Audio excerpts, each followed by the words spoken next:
We're digging deeper into the prescription pill dependency in this country. Prescriptions are a $300 billion a year business. News 4's Dave Graber shows us how Americans have grown so dependent on pills and looks at some alternatives. Dave? Well, Jackie, as you mentioned, drugs are one of the country's biggest businesses, and they're growing. In fact, recent studies show more than 6 in 10 Americans take at least one prescription pill every day. It's common, and experts say it's become part of the culture to live free from pain or emotional stress.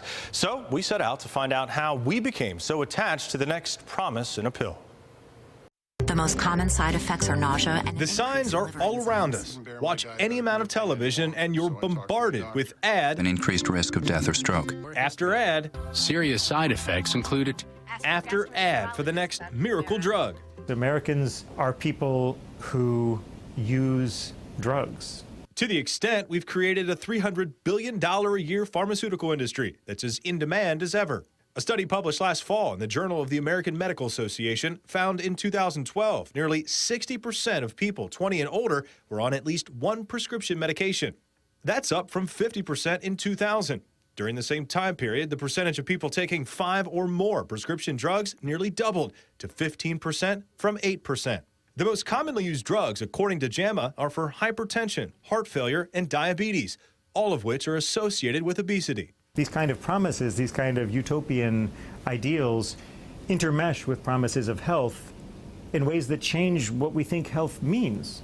David Herzberg is an associate professor of history at the University of Buffalo. His primary focus is the cultural history of psychiatric drugs in America. If I can take a pill and move from feeling sweaty-palmed and anxious and miserable to feeling relaxed and like I can handle this, and that's actually magic. The problem with that kind of magic, sometimes the side effects are worse than the condition. Millions are spent to market prescription drugs, and because of that, they foster an inherent blind truth, experts say. Medicine and pharmacy have developed I like to call it a brand as non-commercial, that their job in the world is not to sell you things. It's not a consumer culture. Their job is to heal illness. The system has gone dysfunctional. There is no doubt about it. Each one of these. Raffaella Marcantonio, a naturopathic doctor in North Buffalo, says far too many people believe they have no other choice than to pop a pill. It's not that I'm saying this medicine is horrible, prescriptive isn't horrible, but it's not my first pick. At one time, yes, it was sexy and seductive. I could take a pill. Why do I got to change what I have to eat? Why do I got to exercise? I don't want to work that hard. I just want to take a pill, go work 40 to 80 hours a week and, do what I got to do. The reality is you can't. Marcantonio says the culture that's quick to pick up a pill is looking for a quick fix. She says that's common, and it can also be dangerous. If you listen real closely at the end, some people taking medicines like Belviq have had heart valve problems. They're doing something very distracting so that you don't hear the litany of dangerous side effects that may occur. So, yeah, we controlled your rheumatoid arthritis, but you got leukemia instead. Is that the trade-off? Your health, your food, your exercise, where you work, the stresses in your life hugely impact how you feel and how you're going to either recover or not recover. How much do they want it? How much are they willing to change to work for it? That's where it's going to be. And it's not going to be in a pill.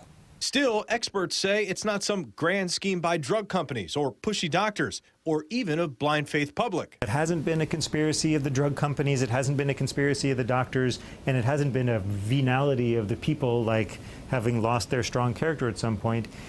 It's a facet of what our society does.